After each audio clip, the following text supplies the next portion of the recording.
Complete motor testing of the upper and the lower extremities. As you assess the motor system, focus on the body positions, involuntary movements, characteristics of the muscles like muscle bulk, muscle tone, and muscle strength and coordination. To assess the body position, observe the patient's body position during movement and at rest.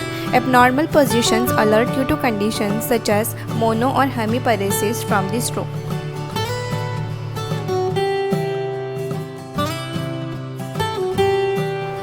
Watch for the involuntary movements such as tremors, tics, chorea or fasciculations. Note their location, quality, rate, rhythm and amplitude, and their relation to posture, activity, fatigue, emotion and other factors. Inspect the size and contours of the muscle. When inspecting for atrophy, pay special attention to hands, shoulder, thighs and legs. The spaces between the metacarpals should be fully or only slightly depressed. The thenar and the hypothenar eminences of the hand should be full and convex. To assess the muscle tone, let the patient first relax. Hold one hand with yours and while supporting the elbow, flex and extend the patient's fingers, wrist and elbow and put the shoulders through a moderate range of motion. If you suspect decreased resistance, hold the forearm and shake the hand loosely back and forth. Remember, in muscle testing, the patient resists and the examiner overcomes the patient's resistance.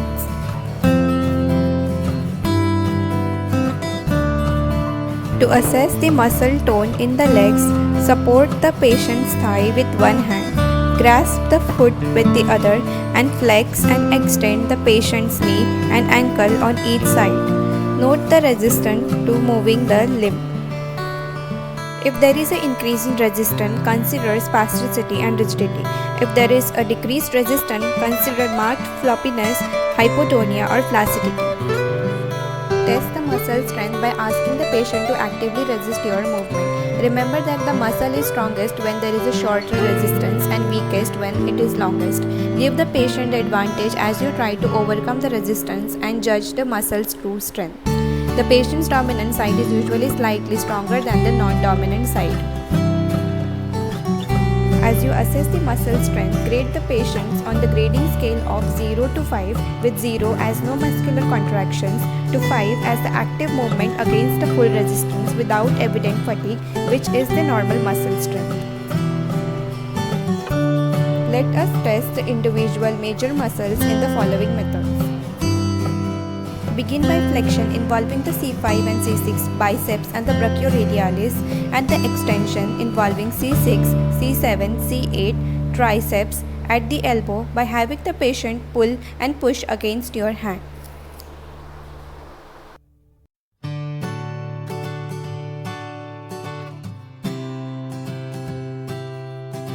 Next, test the extension at the wrist involving the C6, C7, C8 radial nerve, extensor carpi radialis longus and the brevis by asking the patient to make a fist and resist as you press down. Also test for the wrist flexion.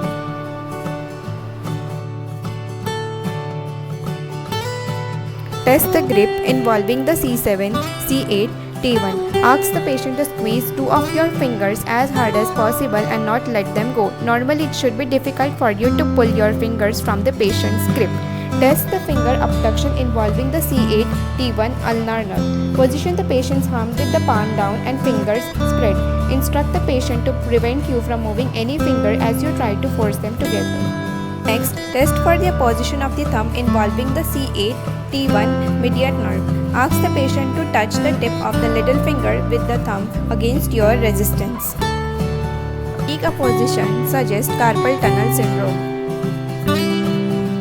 Test the flexion at the hip involving the lumbar 2, lumbar 3, lumbar 4 iliopsoas by placing your hand on the patient's mid-thigh and asking the patient to raise the leg against your hand.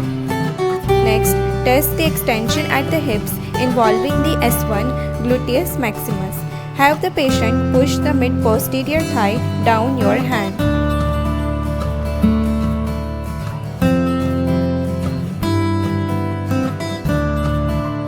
Moving forward, test the abduction at the hips involving the lumbar 4, lumbar 5 and S1, gluteus medius and minimus.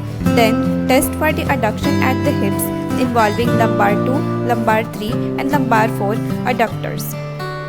Test the extension at the knee involving lumbar 2, 3 and 4 quadriceps. Support the knee in flexion and ask the patient to straighten the leg against your hand. The quadriceps is the strongest muscle in the body, so expect a forceful response. Test flexion at the knee involving lumbar 4, lumbar 5, S1, S2 hamstrings. Position the patient so that the knee is flexed with the foot resting on the bed. Tell the patient to keep the foot down as you try to straighten the leg. Also test for the foot dorsiflexion involving mainly the lumbar 4 and 5, tibialis anterior and plantar flexion involving mainly the S1, gastrocnemius soleus at the ankle by asking the patient to pull up and push down against your hand. Heel and toe walk also assess the foot dorsiflexion and plantar flexion respectively.